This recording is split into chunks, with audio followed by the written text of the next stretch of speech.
నారాయణ నారాయణ, ఏమి నా అదృష్టము!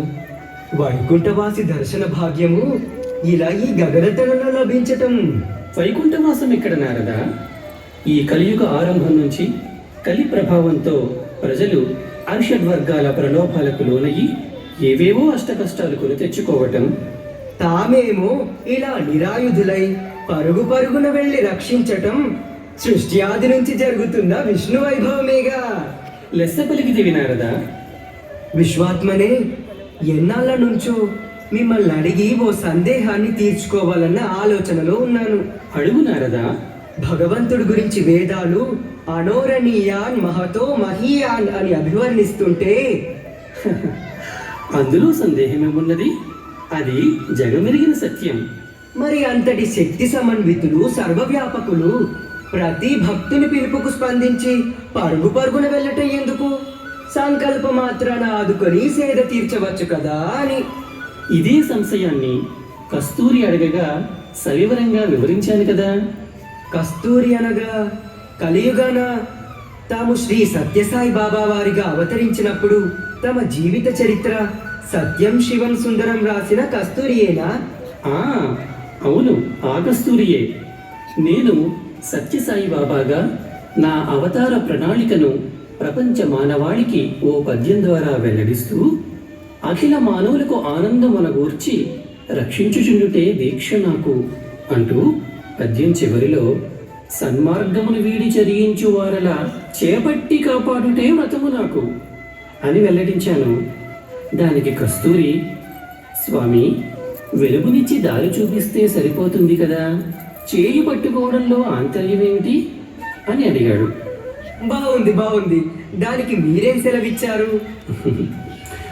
వెలుగు కళ్ళున్న వాళ్ళకే కదా. భయాందోళనలు, సందేహములు అనే దట్టమైన పొగమంచులో జనులు దారి కనుగొనలేకపోవచ్చు. అందువల్ల జారిపోకుండా, తడబడకుండా వారిని నడిపించడానికి చేయి పట్టుకోవాలి. అటువంటి వారిలో ముందుగా విశ్వాసము, ఆత్మస్థైర్యము నింపాలి. చేయి పట్టుకోకుండా ఏ వైద్యుడైనా రోగ నిర్ధారణ ఎలా చేయగలడు? భవరోగాన్ని ఎలా నిర్మూలించగలడు అన్నాను. ఆహాహా, ఎంత చక్కని వివరణ! దానికి సంబంధించిన చిరు ఉదాహరణ ఏదన్నా? నీ సంశయ నివృత్తి కోసం మత్స్యావతార వైభవానికి వస్తాను. నా నాభికమలము నుండి బ్రహ్మను ఉద్భవింపచేసి 4 వేదాలను బ్రహ్మ సంరక్షణలో ఉంచాను.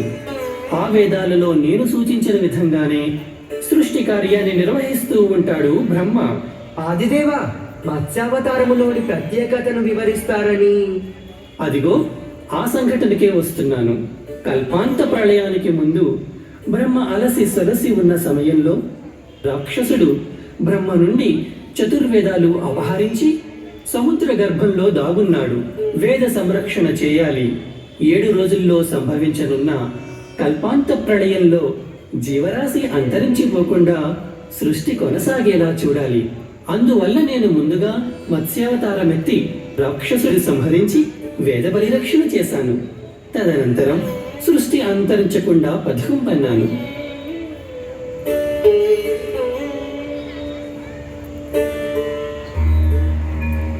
ఏకం విప్రాపరుధావతి, నిజం ఒక్కటి. పండితులు దానిని అనేక విధాలుగా నిర్వచిస్తారు.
మధుర మధుర సృష్టి